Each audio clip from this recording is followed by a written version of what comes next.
pemerintah, tokoh-tokoh politik itu bayar buzzer segitu besar hanya untuk kayak memfabrikasi opini. Mereka punya karpet merah. Tapi kan bahaya juga ini Mas sebenarnya Mas. Kalau misal kebijakan ataupun hal apapun itu dibuat Berdasarkan by sentimen dan trending. Trending. Apaan nih? Oh gitu. Masa sih kayak gini? Emang beneran? FYP nih, FYP coy. Cari tahu di mana ya? Bentar. Podcast Catatan Tebet. Agak-agak ngeri-ngeri sedap sebenarnya Mas Don, karena udah mau masuk tahun politik kan ya. Grup WhatsApp mulai harus disenyapkan. Dan mulai lebih banyak harus lagi dikuatkan hati Mbak untuk menjelaskan kepada bapak, ibu dan saudara-saudara kita. Om tante gitu ya. Bahwa gak semuanya itu benar. Bahwa gak semuanya itu. Kita pernah punya pengalaman polarisasi yang ekstrim kan. Betul. 2019 Mas Don ya. Iya kan, dan ini sangat mungkin terjadi lagi, sangat mungkin, tapi mudah-mudahan enggak. Tidak. Tapi sangat mungkin terjadi lagi polarisasinya, menimbulkan perpecahan di antar keluarga aja bisa pecah gitu. Iya, kan. betul. Parah banget. Kerasa banget. Anda sudah pernah dikeluarkan dari grup keluarga. Karena membahas Sering itu. di-mention cuman saya nggak muncul aja Mbak. Pasti Kayaknya kan udah. orang tidak sebenarnya kan berbeda pendapat oke. Tapi di satu titik kemudian kalau itu menjadi fanatisme, dan fanatismenya karena post-truth gitu ya. Pokoknya saya yakin dia benar, saya yakin itu salah. Peduli amat gitu apa kata orang, terus kemudian dikompori sama media sosial yang bias. Apalagi kan sering kita bias konfirmasi ya. Betul. Konfirmasi bias gitu. Ya, misalnya saya nanya, ini bagus kan obatnya kan gitu. Jadi saya nanya pada orang yang memang sudah satu lingkungan dengan saya, padahal ada pendapat lain gitu. Ini kandidat ini buruk yang itu ya. Iya. Karena sistem algoritma media sosial kan juga memunculkan bubble effect itu juga memunculkan hal-hal yang kita sering konsumsi atau orang sekitar kita sering konsumsi gitu kan. Iya, dan by nature kan kita memang kita kan orang yang homogen gitu. Kita lebih suka ngobrol dengan orang yang sefrekuensi, setipe gitu. Hati-hati dengan yang sangat kita rasa cocok gitu. Iya. Dan sejalan. Udah merasa cocok tiba-tiba misalnya ghosting Biasa ini. Jangan galau ya sobat-sobat sosmedor semuanya. Beda lah topiknya tuh ya. Tapi betulnya soal buzzer, dan tadi kan memang Mas Doni juga bilang bahwa beberapa riset sudah bilang di banyak negara sudah menggunakan si buzzer ini. Tapi kalau di Indonesia identiknya betul-betul dengan politik. Menurut Mas Doni sendiri sah-sah aja nggak sih kalau misalnya pemerintah, tokoh-tokoh politik itu bayar buzzer segitu besar hanya untuk kayak memfabrikasi opini supaya sesuai dengan keinginan dan tujuan mereka? Pertama, buzzer itu industri. Oke. Sudah jadi industri. Dan industri itu ya secara umum dia ada uang, ada barang, ada uang, ada jasa. Ada ya. demand-nya, supply-nya kita siapkan. Oke. Anda menghayati sekali ya. Nah, kalau memang dalam rangka untuk memberikan sandingan informasi, kemudian kita ada tadi itu kontestasi gagasan. Ya. Ide gitu segala macam, bahkan ideologi sekalipun, menurut saya nggak apa-apa, siapapun monggo aja pakai buzzer gitu ya. Dalam artian apa tadi? Jadi ini ada satu gagasan, kemudian gagasannya muncul menjadi percakapan. Ya. Itu bagus. Kemudian ada gagasan lain jadi percakapan. Kemudian nanti berarti ini ada percakapan tandingan, karena kalau tidak ada tandingan atas gagasan apapun, otoriter itu namanya gitu. Kita tidak bisa memiliki kemampuan untuk berpikir kritis. Berpikir kritis kan karena kita memiliki pilihan-pilihan informasi. Betul. Jadi kalau buzzer dalam konteks positif digunakan untuk memberikan tandingan informasi ataupun sandingan informasi, siapapun boleh, nggak jadi masalah. Nanti kan diperkuat sama influencer yang memang punya expertise. Yang jadi tantangan adalah ketika buzzer memberikan untuk memvalidasi sesuatu yang sebenarnya itu bertentangan misalnya dengan aspek hukum, dengan common sense, bertentangan dengan nurani dan segala macam. Apalagi kemudian dia memberikan informasi yang tadi disinformasi, hoax. Ya, dan atau tidak sesuai, itu tidak lengkap gitu. Jadi misalnya cuma sepotong doang, ada informasi sepenggal, dan ini yang kita dorong untuk Untuk viral, untuk trending Iya, gitu untuk ya. nyerang oposisi atau kemudian sepotong hanya untuk menjustifikasi yang kita lakukan benar. Nah kalau itu yang banyak sering dilakukan, kalau itu sih nggak oke. Jadi misalkan buzzer itu kan dibayar dan mereka membentuk opini kan. Oke. Ada netizen yang bukan buzzer yang mereka kemudian ini tuh kayaknya udah nggak oke arahnya. Nah kekuatannya kira-kira bisa menandingi nggak untuk sekarang ini? Atau masih kalah sama buzzer? Oke, sekarang kita bicara buzzer yang kemudian nggak oke ya. Jadi memang akhirnya banyak juga pihak-pihak yang kemudian menggunakan buzzer tadi, membayar buzzer untuk membelokkan opini masyarakat pada umumnya. Jadi gini loh sebenarnya, ini kan kadang-kadang media massa itu mencoba menangkap tren yang ada di media sosial lalu dieskalasi di media massa. Iya. Wah, publik lagi membicarakan ini lalu naik di media massa, teramplifikasi di media massa dan itu di label kayak di justified gitu, dijustifikasi. Ini media massa udah muat nih. Ini Kompas udah muat, Tempo udah muat. Berarti udah penting begitu ya. Kumparan apa udah penting. Dan biasanya berangkat dari percakapan. Nah, biasanya orang itu ngambil teman-teman secara umum melihat percakapan itu dulu ya. Itu adalah lihat dari trending topik segala macam. Jadi seolah-olah apa yang ada di trending topik itu adalah menggambarkan opini dari masyarakat, seolah-olah ya netizen, kemudian menjadi trending, kemudian diperkuat di media massa. Nah, yang kemudian yang terjadi celakanya adalah trending topik tadi itu kan fabrikasi, Betul. ya kan? Kebanyakan fabrikasi ya. Dibuat-buat. Dan itu dilakukan juga oleh buzzer. Betul. Nah, dan faktor lain yang membuat menjadi miris adalah banyak officer gitu ya. Saya officer tuh bisa dari government officer, bisa dari platform, bisa dari masyarakat sipil, bisa siapapun begitu, yang kemudian menganggap bahwa apa yang menjadi trending topik itu adalah murni opini publik, betul. Jadi begitu udah opini publik, mereka trending topik, mereka deg-degan. Waduh, masyarakat mikirin ini. Iya. Apalagi kemudian teramplifikasi di media massa, sehingga sangat mungkin arah kebijakan macam-macam ya. Konsen masyarakat pada Konsen saat itu. masyarakat, kebijakan pemerintah, kebijakan platform, kebijakan civil society, siapapun ya, private sektor apa termasuk akademik, itu bisa jadi kemudian akan berbelok atau mengarah kepada apa yang kemudian seolah-olah dipercakapkan di media sosial. Menggiring. Kan bahaya juga ya, Nah, kalau bahasa gampangnya saya panjang tadi, mengiring opini. Tapi kan bahaya juga ini Mas sebenarnya Mas. Kalau misal kebijakan ataupun hal apapun itu dibuat Berdasarkan by sentimen dan trending. trending. Ya bahaya kan? karena balik lagi yang bisa punya akses untuk menguasai media sosial walaupun itu tempatnya terbuka, limited person gitu, limited Orang-orang tertentu. party gitu. Jadi internet belum sepenuhnya menjadi ideal public space gitu kalau kata Habermas ya. Iya. Belum sepenuhnya karena ternyata ada privilege tertentu Betul. yang diberikan. Nah, oleh kalau udah seorang. masuknya ke soal privilege, ketimpangan dan segala macam, maka kalau pertanyaannya dibalik lagi tadi, bagaimana dengan penggunaan buzzer kemudian untuk bertarung situ? Menurut saya menjadi tidak fair, menjadi tidak oke menggunakan buzzer karena yang satu punya pasukan luar biasa dengan resource-nya, yang satu enggak. Berarti pasukan netizen kita yang biasa juga belum istilahnya belum terpenuhi lah ya, belum tercukupi alat perangnya, gitu kan, Mas Doni? Netizen Maksudnya yang pada umumnya kayak misalnya kita nih yang bukan buzzer, yang kita memang pengguna media sosial karena pengen bercakap dan bersosialisasi di sana, berarti kurang terequip dengan semua alat-alat perang tadi ya. Yang bisa kita lakukan sekarang adalah literasi digital. Jadi si teman-teman, jadi sebenarnya gini, teman-teman netizen yang pada umumnya Sosmedor gitu ya. Sosmedor itu makanya ada program literasi digital yang bareng-bareng teman-teman ICT Watch, teman-teman jaringnya siber kreasi dan segala macam, itu mengajak untuk berpikir kritis, memilih informasi. Jadi terserah nih buzzer mau positif negatif, mereka tarung di situ ya, karena memang itu udah industri. Tetapi kita yang kemudian bisa lebih memilih informasi.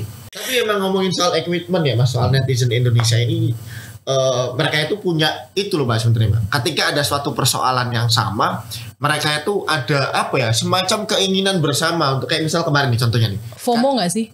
Kayak kemarin yang KTT G20 Betul. Mbak. Itu kan ada salah satu influencer ya Mas, Inggris yang ngetawain soal batik. Iya. Iya kan yang dipakai sama PM Inggris kan.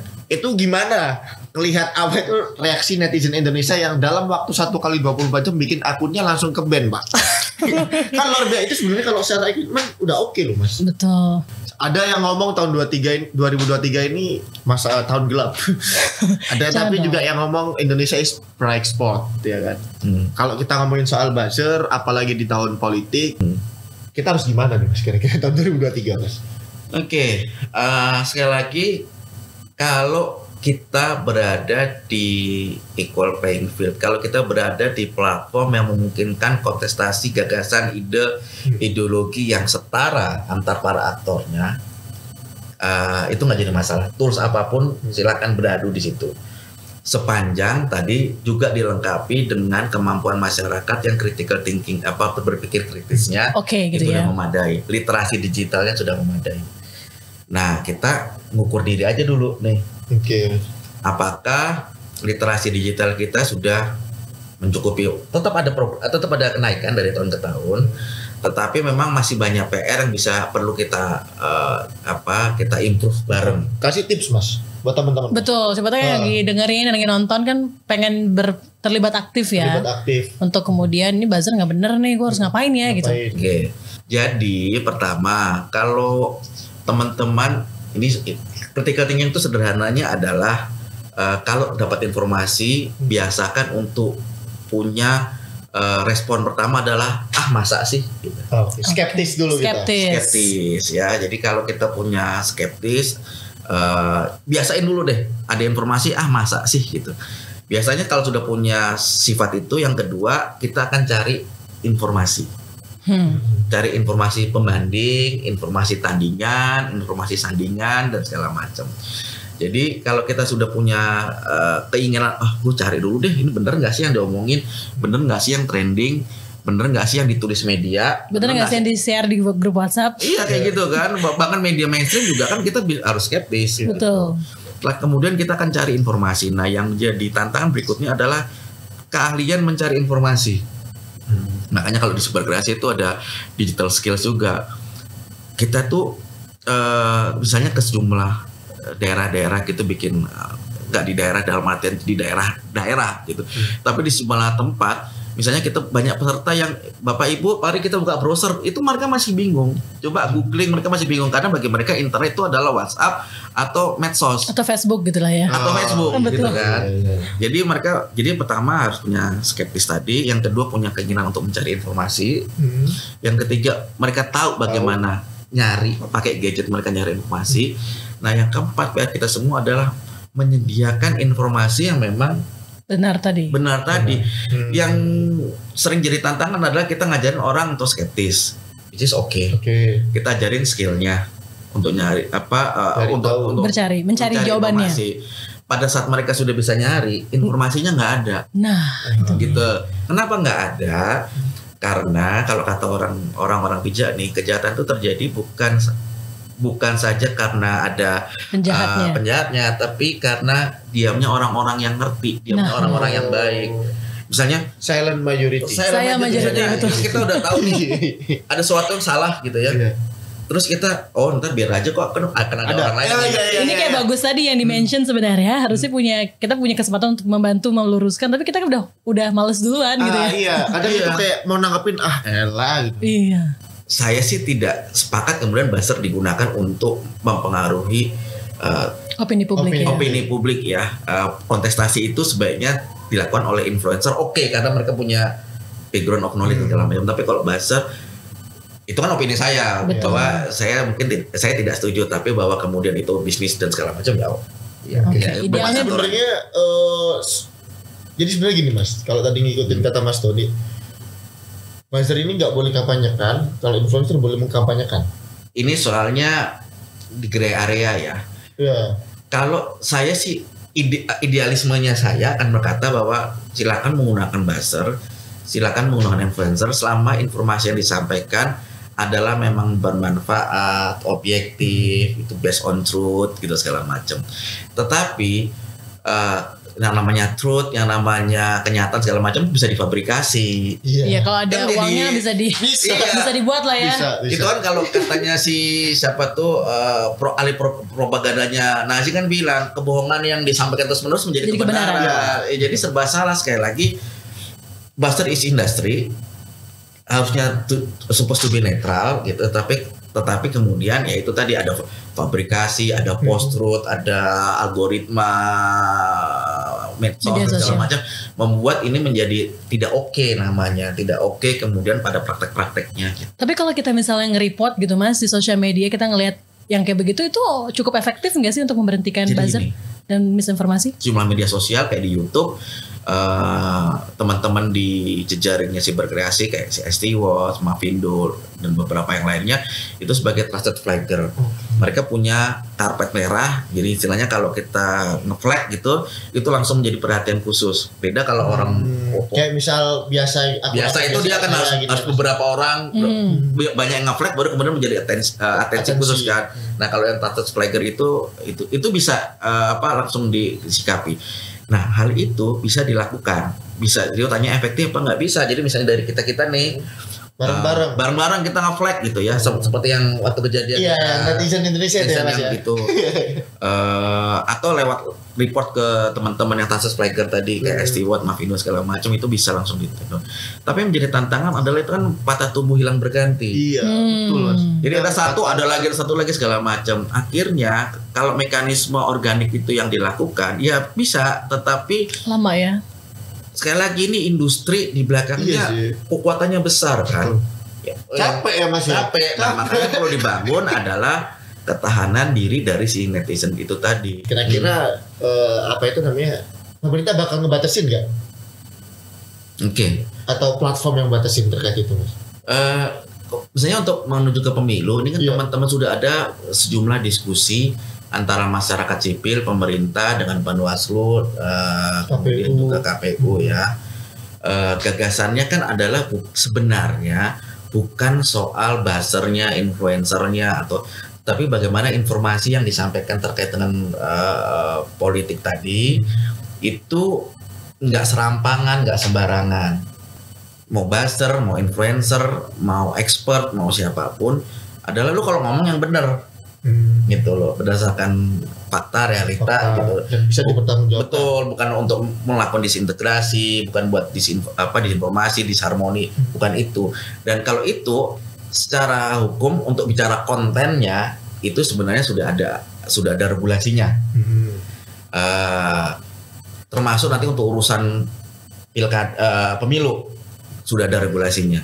Jadi menurut saya yang diatur adalah bukan pada si buzzernya, influencer atau apa, tetapi pada informasi apa atau kabar apa yang mereka sampaikan di media sosial. Oke, lebih ke substansinya apa Lebih gitu ya, substansi. informasinya apa. Kalau misalnya misalnya nih kita ngebahas tentang Indonesia, potensi wisata dan segala macam, salah. Itu oke banget Itu kan. oke. Itu kan boleh dilakukan oleh buzzer kan. Iya. Boleh. Tetapi kemudian kita bilang bahwa ada fitnah di situ, bahwa ini Islamisasi, Kristenisasi dan segala macam.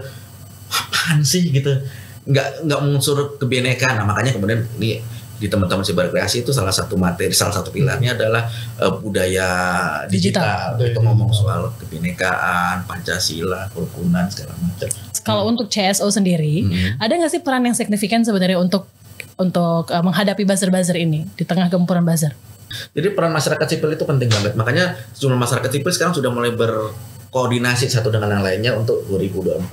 2024. Oke. Jadi itu baik masyarakat sipil yang isunya di literasi digital, yang isunya di pemilu, yang isunya di kemasyarakatan, pemberdayaan masyarakat segala macam itu udah mulai. Tapi nggak cuma masyarakat sipil aja, platform itu juga kita ajak ngobrol, diskusi. Karena mereka sebenarnya rumahnya kan ya. Rumahnya di situ, mereka yang punya algoritma. TKP-nya di situ, Mbak. Mereka yang punya community guidelines-nya di situ. Iya. Betul. Jadi ini masyarakat sipil, private sector, pemerintah, akademisi juga dengan pemikiran-pemikirannya, komunitas teknis ini duduk bareng. Sekarang saya nggak bilang masih duduk bareng, sudah duduk bareng dan terus rembuk untuk memastikan nanti 2024 kita demokrasi kita menjadi demokrasi yang bisa dicontoh oleh negara lain karena menggunakan media sosial dengan produktif, positif dan kreatif. Oke, kita Tapi memang iya sih Mbak ya. Selain memang masyarakatnya Mas, yang kemudian diedukasi. Cuman jangan sampai juga dong, masa ini masyarakat udah teredukasi tapi pelakunya juga ternyata tidak teredukasi. Artinya pelaku yang kemudian masuk dalam sistem politik itu Buzzer ya, lah ya. ada partai politik, kemudian calon legislatif, Betul. calon presiden nantinya. Apa juga mereka harusnya lebih aware ya Mas dengan apa itu namanya jangan sampai nih ntar kampanye yang mereka gunakan ternyata juga masih sama gitu loh dengan 2019 lalu ataupun 2012 lalu gitu. Saya lihat sih kecenderungannya akan masih sama. Mirip-mirip ya. Iya. Masih sama ya Mas? selama konsultan komunikasinya sama gitu ya. Masih akan polanya akan sama, Sama ya? tetapi kita punya positif kita punya pemikiran positif bahwa walaupun polanya sama, tapi masyarakat kita yang menjadi Lebih dewasa. kritis Dan sudah siap, lebih siap ya. Sudah siap gitu. Ya nggak apa-apa bisnis lu mau jual apa segala macam kalau gua nggak mau beli. Nah, Apa? itu yang kita mereka punya skeptisme tadi, mereka punya skill dan informasinya kita sediakan gitu. Jangan cuma diem aja nih orang-orang yang ngerti, orang-orang yang baik. Jadi insya Allah 2024 kita nggak ngomongin soal cebong kampret lagi Mas. Itu ada istilah yang lain mungkin muncul. Yang lain lah, ganti. Iya, karena capek banget Mbak. Capek. Iya kan, tapi memang kalau misal lihat election di US kan udah dulu kan Trump sama Biden kan Trump masih menggunakan itu tapi kemudian kan masyarakat Amerika kemudian lebih aware ya. Kita harap juga di Indonesia ada dewasa atau kedewasaan politik dari masyarakat lah ya untuk menghadapi 2024 nanti. Dan bijaksana. Kalau edukasi buat buzzer penting gak sih Mas atau perlu gak sih kita lakukan juga? Mereka kan industri Mbak, tergantung Tapi kan, klien. tergantung. Siapa tahu karena maka ada rencana untuk mengedukasi buzzer ke depannya. Yang menurut saya bukan buzzernya yang perlu diedukasi, tetapi orang-orang dari partai politik yang berkontestasi nanti itu perlu mendapatkan pemahaman tentang apa itu media sosial, apa itu berekspresi yang legitimate, Yang positif ya. yang positif sendiri tergantung pada siapa, ya kan. Tapi bagaimana mereka juga tadi ya legitimate, kemudian bagaimana menggunakan dengan baik dan tentu saja bisa disisipkan. Lo kalau pakai buzzer, oke, tapi aturannya lu jangan disinformasi, jangan hoax, jangan disintegrasi, jangan segala macam. Jadi bukan buzzernya, tetapi si pemilik modalnya nih, si penggunanya. Tadi ya penggunanya, usernya. Kalau si buzzer kan ya mengikuti. Iya, dia suruh nyebarin hoax, saya nyebarin hoax, gitu kan. Siapa tahu buzzernya punya idealisme gitu kan. Kalau nggak kerja nggak perform nanti. Oke, nggak dapat duitnya ya. Oke, jadi memang usernya harus banyak diedukasi gitu ya. Terima kasih Mas Doni. Mungkin ada konklusi sebelum kita tutup episode kali ini kepada pihak-pihak yang tadi kita senggol, masyarakat, kemudian CSO, terus partai politik mungkin, pelaku penyelenggara, platform. Ya, artinya nanti kalau di 2024 menuju 2024 itu kan akan banyak sekali pertarungan gagasan. Oke. Monggo silakan gunakan media sosial, tetapi sekali lagi kita perlu mengukur kesiapan masyarakat kita untuk mendapatkan informasi, kelengkapan informasi yang tersedia dan segala macam. Tapi yang perlu dipikirkan juga adalah sebaik-baiknya informasi adalah informasi yang berdasarkan data ataupun fakta. Yeah. Menggunakan tools apapun di internet nggak jadi masalah, mau beriklan apapun. Toh memang buzzer itu industri, influencer itu juga ada yang terorkestrasi dalam satu agensi. Betul. Gitu kan, itu juga industri. Nggak apa-apa pakai itu, silakan. Tetapi kalau kemudian tidak berdasarkan data, tidak berdasarkan fakta, tidak punya integritas, yang penting asal trending segala macam, kalau bagi saya sih no way. Gitu. Jadi kita harus mendewasakan demokrasi kita dengan cara yang baik juga. Oke, dan tadi juga Mas Doni kan sempat meng-highlight ya, yang pinter-pinter, yang memahami jangan diem aja. Udah saatnya sekarang pakai media sosial untuk jauh lebih bagus lagi dan mengedukasi teman-teman yang memang belum memahami lah isu-isu tertentu.